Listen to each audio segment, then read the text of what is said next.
بسم اللہ الرحمن الرحیم نحمدہ و نصلی علی رسولہ الکریم۔ السلام علیکم ورحمۃ اللہ وبرکاتہ۔ قاری ابو احسان حاجی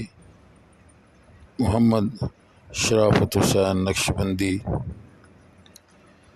آپ سے مخاطب ہے۔ درجنوں ویڈیو میں یوٹیوب پر اپلوڈ کر چکا ہوں، جن میں سے بہت سارے دوستوں نے ان ویڈیوز کو، میرے پیغامات کو، میری بھیجی ہوئی چیزوں کو بہت پسند فرمایا ہے۔ اللہ تعالیٰ ان کو جزائے خیر عطا فرمائے۔ آج میں اپنی ویڈیو اپلوڈ کرنے کا جو میرا مقصد ہے نا، وہ آپ کے سامنے رکھنا چاہتا ہوں، تاکہ جو میری ویڈیو کو سننے والے ہیں، دیکھنے والے ہیں، ان کو اس بات کا یقین ہو جائے کہ میرا کیا مقصد ہے، ویڈیو چھوڑنے کا میرا مقصد کیا ہے۔ میرا صرف ایک ہی مقصد ہے کہ آپ قرآن و سنت کی بات سن کر، سمجھ کر نیک بن جائیں اور دوزخ سے بچ کر جنت میں جانے والے بن جائیں۔ اور اسی لیے میں نے اپنے جو چینل کا جو ہے نا نام چینج کیا ہے، اور وہ نام مجھے بہت ہی پسند ہے۔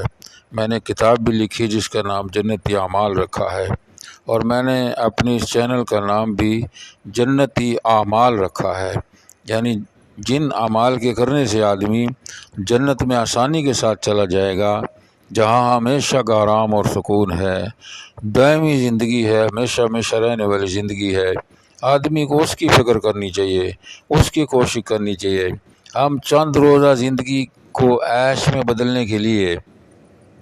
نماز روزہ سے دور رہ کر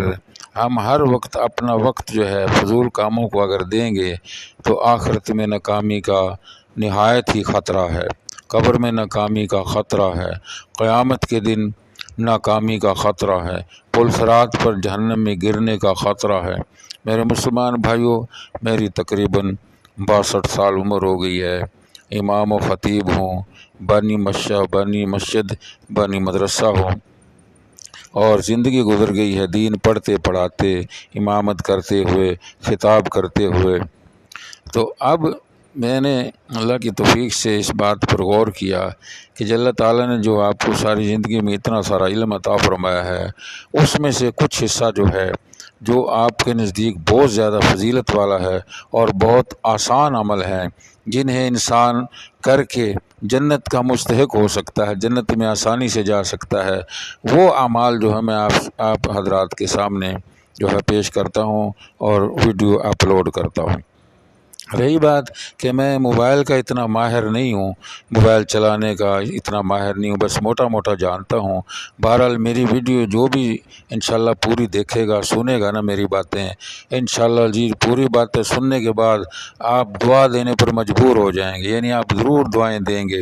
لوگوں کے اپنے اپنے مقاصد ہوتے ہیں، کسی کا کیا مقصد ہوتا ہے، کسی کا کیا مقصد ہوتا ہے۔ بہرحال اگر نیک مقاصد ہیں، جس کا بھی اچھا مقصد ہے اور تو اس کی نیکی کا مقصد ہے، تو وہ اس کے لیے عبادت ہو جائے گا۔ اگر اس کا صرف دنیا کمانا ہی مقصد ہے، دنیا کمانا ہی اس کا مقصد اگر ہے، پیسے کمانا ہی اس کا مقصد ہے کہ میرے پیسے زیادہ ہو جائیں، فالوور زیادہ ہو جائیں، سبسکرائبر زیادہ ہو جائیں، ویوز زیادہ ہو جائیں، میرے پاس پیسہ زیادہ آ جائے، تو یہ نیت جو ہے نا، وہ ہر ایک کی تو اس طرح نیت ہے نہیں۔ اگر کسی کی ہے بھی تو وہ اس کی اپنی سوچ ہے۔ بہرحال ایک بحیثیت مسلمان اور ایک عالم دین ہونے کے، علماء کرام کی تو یہی نیت ہوتی ہے، علماء کرام کی نیت ہونی بھی یہی چاہیے اور ہوتی بھی یہی ہے، اور یہ ہوگی تو انشاءاللہ ان کو ثواب ملے گا، ان کے لیے صدقہ جاریہ ہوگا۔ یہ ویڈیو میں آج اپلوڈ کر رہا ہوں، میں جب اس دنیا سے چلا بھی جاؤں گا تو میری یہ ویڈیوز میرے لیے صدقہ جاریہ ہوں گی۔ اسی لیے برائی بھی جو ہے وہ جاری ہو جائے تو وہ بہت بری بات ہے، اور اچھی بات، اگر نیک بات آپ دنیا میں چھوڑ کے جائیں گے، جاری کر کے جائیں گے، تو یہ صدقہ جاریہ ہے، بہت بڑی نیکی ہے کہ آپ قبر میں ہوں گے تو آپ کا جو نیک کام جاری کیا ہوا جو ہے وہ دنیا میں پھیلے گا، لوگ اس سے فائدہ اٹھائیں گے، اللہ آپ سے راضی ہوگا، اللہ تعالیٰ قبر میں بھی آپ کے درجے بلند کرے گا۔ نیت یہی ہے کہ اچھی اچھی ویڈیو آپ کے پاس بیچیں، اور جو میں نے پوری زندگی دین پڑھا ہے اس میں سے خاص جو زیادہ خاص باتیں ہیں اور آسان ہیں، جن کے کرنے سے آدمی جنتی ہو جاتا ہے، وہ چیزیں میں آپ کے پاس چھوڑ رہا ہوں انشاءاللہ العزیز۔